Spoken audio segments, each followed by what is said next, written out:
अहमदपूर पोलिसांनी लोकसभा सार्वत्रिक निवडणूक 2024च्या अनुषंगाने देशी व विदेशी दारूची अवैध विक्री करणाऱ्यांवर विविध ठिकाणी छापेमारी करून 4,68,440 रुपयांचा मुद्देमाल जप्त केला।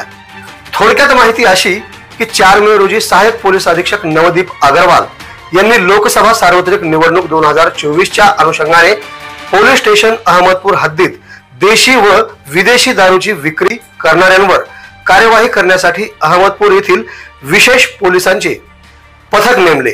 या नेमलेल्या पथकाने 4 व 5 मे दरम्यान अवैध देशी व विदेशी दारूची विक्री करणाऱ्यांवर छापेमारी करून 9 अवैध दारू विक्रेत्यांवर कार्यवाही करून त्यांच्याकडून 5 वाहनांसह 4,68,440 रुपयांचा मुद्देमाल जप्त करून महाराष्ट्र दारूबंदी कायद्याचे विविध कलमान्वये 8 गुन्हे दाखल करण्यात आले आहेत।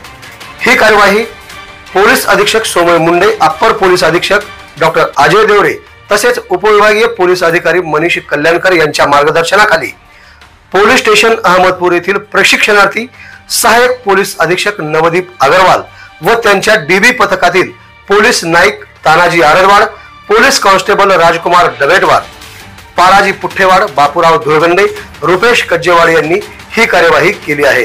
तर सदर गुन्ह्याचा पुढील तपास पोलीस हवालदार गुंडरे व पोलीस हवालदार बाळू आरदवाड हे करत आहेत।